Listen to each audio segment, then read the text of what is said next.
I'm thrilled to have Ian Cloke, the COO of Afentra. Thank you so much for your time and thank you for No, being thank you for here. inviting us.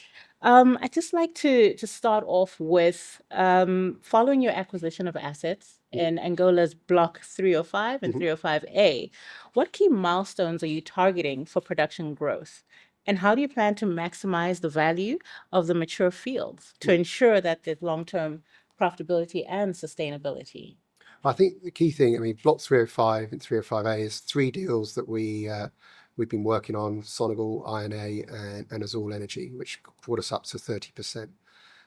It's a giant field, 3.5 billion barrels oil in place, of which 1.3 have been recovered.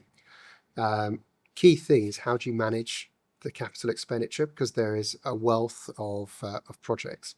So it really starts about optimizing and making sure the production baseline is sustained. So that's what we've been working on or the operator Senegal has been working on with the JV, the joint venture partnership, for the last couple of years. Investing in the infrastructure, so power, water, and gas metering. And then light well interventions, so production increases. So this over the last year and a bit, we've increased production by about 30% to over 20,000 barrels a day. And then as we look to the future, the next 2 to 3 years, we're starting to think about infill drilling, heavy workovers, and then satellite discovery developments, all the while we're trying to reduce emissions. So gas export, reduction of gas emissions is a big one for the partnership. And with the evolving landscape of oil and gas investments and the growing focus on energy transition, how do you plan to balance this traditional oil and gas operations, with emerging styles like renewable energy? Yeah, I think the energy transition is very much a journey, and for Africa, you're looking at a journey over many years. Probably actually energy addition rather than just purely replacement. As we look at it, we balance the socioeconomic side with the environmental side. You can't have one without the other. And so we look more from an asset perspective of how do we make an impact. There's a lot of assets in West Africa which are going to produce for many years. They're key for the countries, providing employment. They also have quite high emissions.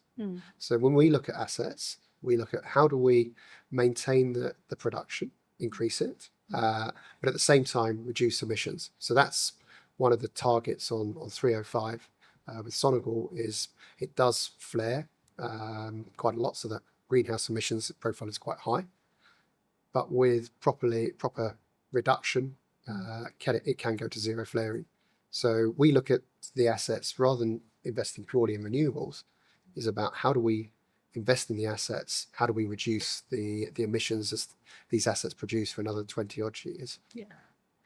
And given the current trend of IOCs divesting their smaller assets, how does Afentra plan to leverage the opportunity to attract investment and maximize production in Africa's legacy oil and gas markets? So Afentra is actually quite young. We set it up in 2021. And why did we set it up? Well, the management team, myself, Paul, Anastasia, had been through energy transitions or industrial transitions in the North Sea and the Gulf of Mexico. So these big assets that you see in West Africa, in the North Sea, they've gradually, over 25 years plus, gone from big companies to smaller companies, more innovative, different ways of approaching them. So we saw that in 21 as a journey that was going to happen through West Africa. But the landscape needs companies, and there weren't that many companies. So we saw an opportunity. We felt that what was needed was responsible independence, that when the major looking to divest could hand over, sell an asset to a player who could look after the asset, responsibly manage it, reduce the emissions. And then from a country perspective, the regulator, the government, would be looking at the company coming in and could see that the major was handing over the operations to a responsible independent company.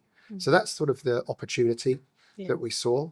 It was based on a lot of we've got a lot of depth of working in Africa as a team over many years, West Africa and East Africa, and really taking the skill set that was built up in North Sea and applying it in an African context. It's fantastic. And, as we were chatting earlier, you mentioned that, this is your fourth time at African Energy Week. What are your thoughts on the event? What value does the event have to Afentra? I mean, the size of it this year is wow, isn't it? Yeah. From the small beginnings in 21 in the aquarium and to now we're in the convention centre and you're looking at how many people are coming. It has gone from a very small sort of event to now, I think, probably one of the biggest ones on the continent.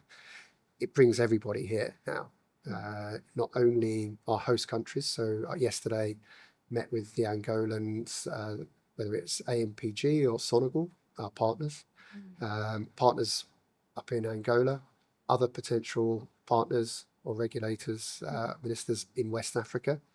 And then we had a couple of panels yesterday. We've got another panel tomorrow. So good dialogue and discussion and hopefully generating solutions for some of the challenges out there. Thank you so much for your time, and I hope you have a productive time this week. Thank you very much for the invitation to come.